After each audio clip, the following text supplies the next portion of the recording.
Olá, investidor! Começando mais um InfoMoney na Bolsa, seu giro diário de notícias com tudo que você tem que saber para entender o mercado financeiro e ter bons investimentos nessa sexta-feira, até que enfim, dia 2 de junho de 2017, uma semana que demorou muito para passar, mas finalmente chegamos ao final dela com muita novidade. Tivemos relatório de emprego nos Estados Unidos, mexeu muito com o mercado na hora que saiu. A gente vai falar um pouquinho de por que dados de emprego dos Estados Unidos mexem mais com o Brasil, com o mercado brasileiro, do que os nossos próprios dados de emprego. Também vamos falar de como Trump, o anúncio feito ontem, está mexendo com a cotação do barril do petróleo, a surpresa positiva ou menos negativa da indústria brasileira, mais um capítulo do House of Cards Brasil com o Temer podendo ter o fim da sua sobrevida, já que o seu ex-assessor pode, enfim, fazer a delação premiada caso venha a ser preso. E para finalizar, nos destaques corporativos, teremos CEMIG e OGX, a antiga OGX, hoje OGPAR, disparando mais de 50%. Vamos falar de tudo isso e muito mais agora no InfoMoney na Bolsa. Bom, e antes de começar a pauta do programa, eu já abro convidando vocês para terça-feira, 2 da tarde, terça-feira, dia 6 de junho, 2 da tarde, ao vivo, aqui na InfoMoney. Eu e o João Sandrini vamos apresentar a nova carteira InfoMoney para o mês de junho. Só aquela carteira com as ações recomendadas para o mês, junto com o relatório Mapamundi, que é tudo que a gente espera para esse mês, faz um resumo do que foi o mês de maio e um overview do que a gente espera para o mês de junho. Para os alunos do curso, como montar uma carteira de ações vencedora, eu já mandei a planilha com a carteira recomendada ontem à noite. O resultado da carteira já falei ontem, né, mas vale a pena repetir. Em maio a gente teve uma queda de 1,2%, bem melhor que o Ibovespa, que caiu 4,1%, então a gente ganhou por 2,9 pontos do índice. E no ano a gente ainda continua atrás por 3 pontos do Ibovespa. Contudo, quem seguiu a estratégia do dia 18, que a gente chamou de call do caos, né, no dia do Circuit Breaker, vendeu as ações e comprou fibra, a carteira terminou com ganhos de 8% contra a queda de 4% do índice, ou seja, batemos o Ibovespa em 12 pontos percentuais e com isso, no acumulado do ano, a gente passou a ter ganhos de 11,6% contra ganhos de 4,8% do Ibovespa. Abrimos uma larga vantagem só para quem seguiu o call do caos. Para quem manteve a carteira no mesmo formato do começo de maio, continua atrás do Ibovespa no ano, embora tenha tido um mês de maio muito bom. Bom, vamos então agora para a pauta. Principal indicador do dia, relatório de emprego, veio pior do que esperado na economia norte-americana.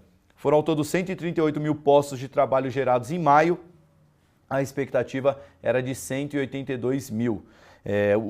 Essa é a expectativa média, né? O giro das estimativas estava entre 130 e 245 mil. A revisão, também o payroll, né, como eles chamam, a geração de emprego, do mês anterior também foi revisto para 66 mil a menos.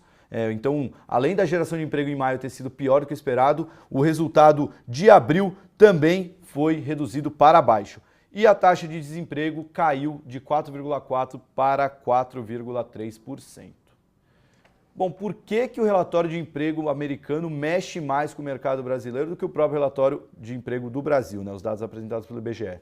Bom, para quem acompanhou, 9h30 da manhã, a gente até transmitiu ao vivo o Alisson Correia, analista da XP Investimentos, lá da arena da XP, operando em tempo real o mercado de dólar e futuro, o dólar futuro, o índice futuro, e mostrando como o mercado reagiu forte, né? Logo que saiu os dados de emprego dos Estados Unidos, que vieram piores do que esperado, o índice futuro brasileiro deu uma disparada para cima e o dólar mergulhou. Isso porque, como o dado veio pior que esperado, há uma expectativa de que o Federal Reserve, o Banco Central Americano, não suba tanto os juros na economia norte-americana como se espera nesse ano, né? Trabalha-se com uma projeção de 2 altas de juros nos Estados Unidos. Essas altas podem se transformar em apenas uma ou acontecer mais tarde. Isso foi o que o mercado acabou precificando na hora que saiu a notícia.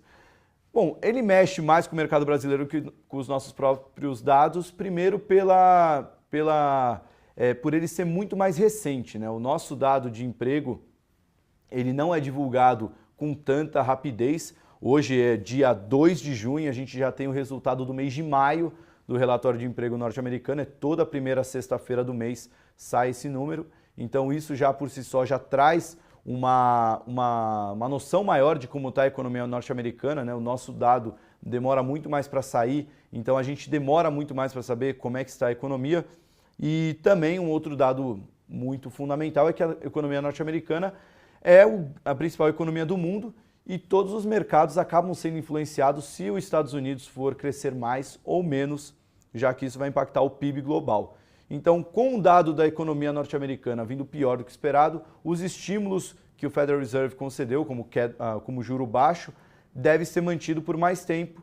Isso significa mais liquidez no mundo, isso significa mais dinheiro para ir para outros mercados, como mercados emergentes do Brasil. Por isso que Bolsa subiu no momento que saiu o relatório de emprego e o dólar caiu, porque seria uma sinalização de que viria mais dinheiro para outros mercados. Se viesse um número melhor do que esperado, talvez o dólar subiria e a Bolsa cairia, porque com isso teria mais alta de juros nos Estados Unidos e o dinheiro voltaria para a economia norte-americana. Bom, causos do mercado que só para quem acompanha o mercado de perto acaba vendo isso bem rapidamente, né? Mas acho que a sinalização para você que não acompanha o mercado no dia a dia, ou para você que é um investidor de mais longo prazo, é que talvez a economia norte-americana não vá se recuperar tão rapidamente. Aliás, já se recuperou, mas não vai manter esse ritmo tão forte como era de se esperar. E se isso de fato acontecer, os juros lá não devem subir tão rápido como se esperava. Bom, continuando ainda sobre Estados Unidos, hoje o mercado repercute o anúncio de ontem da saída dos Estados Unidos do Acordo de Paris, anunciado pelo presidente norte-americano Donald Trump. O petróleo, com isso, cai 2% hoje, cotado a $47 o barril.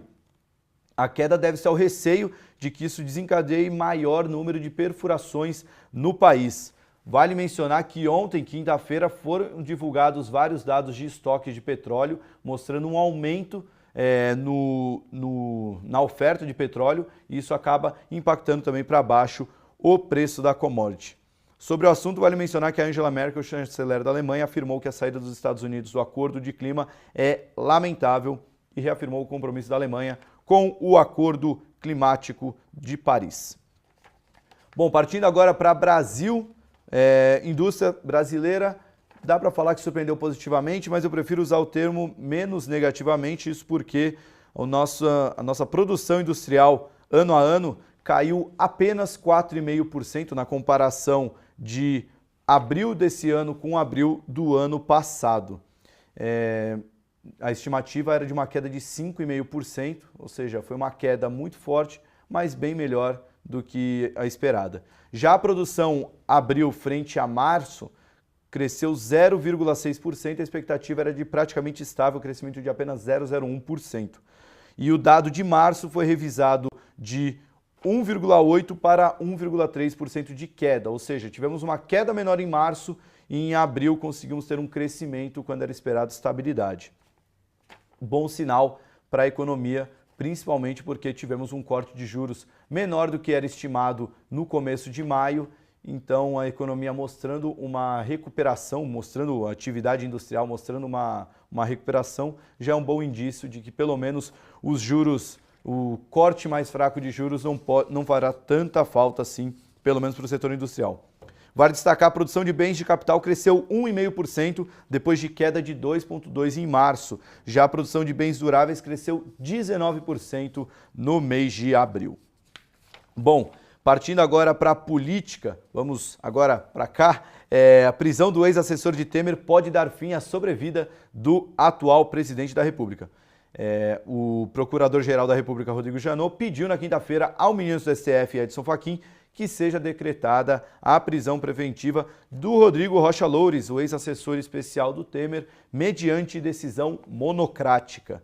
Segundo informações do jornal Folha de São Paulo, Temer acredita que Fachin deve atender ao novo pedido de prisão do ex-assessor, mas isso não preocupa o presidente, pois o jornal informa que Temer passou os últimos dias afirmando a aliados que não tinha nenhum receio sobre uma possível delação do Rocha Loures.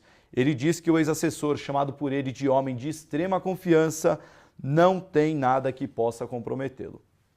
Bom, antes que ele seja preso e possa vir a fazer uma delação premiada, Temer já está se posicionando, falando que não deve ter nada que comprometa sua atual gestão. Lembrando que Temer quase caiu no dia 18, depois daquele áudio, conseguiu ganhar uma sobrevida, algo que é reconhecido não só pela situação, mas até opositores. O próprio PT ontem já falou que, o próprio Lula, aliás, já falou ontem que o Michel Temer conseguiu ganhar uma sobrevida nos últimos capítulos desse House of Cards Brasil.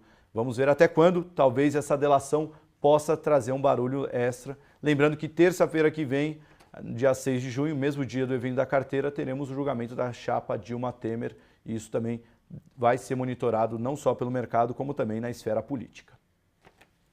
Bom, vamos finalizar agora com os destaques corporativos. Peguei 2 destaques principais, vou até ver aqui a cotação. O primeiro é a CEMIG, que anunciou um plano de desinvestimento e está impactando positivamente a CEMIG, mas negativamente as ações da Light, empresa que a CEMIG tem participação, assim como a Taesa. Isso porque o plano de desinvestimento embute uma série de venda de ativos, entre eles ações da Light e da Taesa. A Light cai 5,5% nessa manhã, enquanto a Taesa cai apenas 1,5%. Já a CEMIG apresenta alta de 2% nesse começo de dia. Peguei um comentário da equipe de análise do Itaú BBA sobre esse plano. Embora eles permaneçam céticos, dado que a empresa tem discutido esse processo de desinvestimento há mais de um ano, eles gostaram do guidance de EBITDA mais alinhado com as expectativas de mercado. E para finalizar, OGX, a antiga OGX, atualmente OGPAR, anunciou que vai sair da recuperação judicial. As ações sobem 54% no pregão de hoje. Peguei também a MMX Mineração, também empresa que era do grupo EBX, todo esse mundo X, as empresas do Ike Batista, né? A OGX está subindo 57%, enquanto a MMX sobe 14%. A OGSA, que é a Óleo e Gás Participações, sobe 53% e nesse momento está em leilão. Bom, para quem lembra, para quem está no mercado pelo menos desde o comecinho dessa década, vivenciou bem o que foi a ascensão e a queda das empresas do Ike Batista. Bom, pessoal, de pauta do InfoMoney na Bolsa é isso. Hoje, 2h30, eu vou estar ao vivo. Vamos entrevistar a InfoMoney em parceria com o Brasil, a economista Ana Carla Abraão. Hoje, já no fechamento do mercado, vai ter o Visão Técnica, sempre com Paula Barra, para fazer aquele resumo de como foi o mercado nessa semana e o que esperar semana que vem.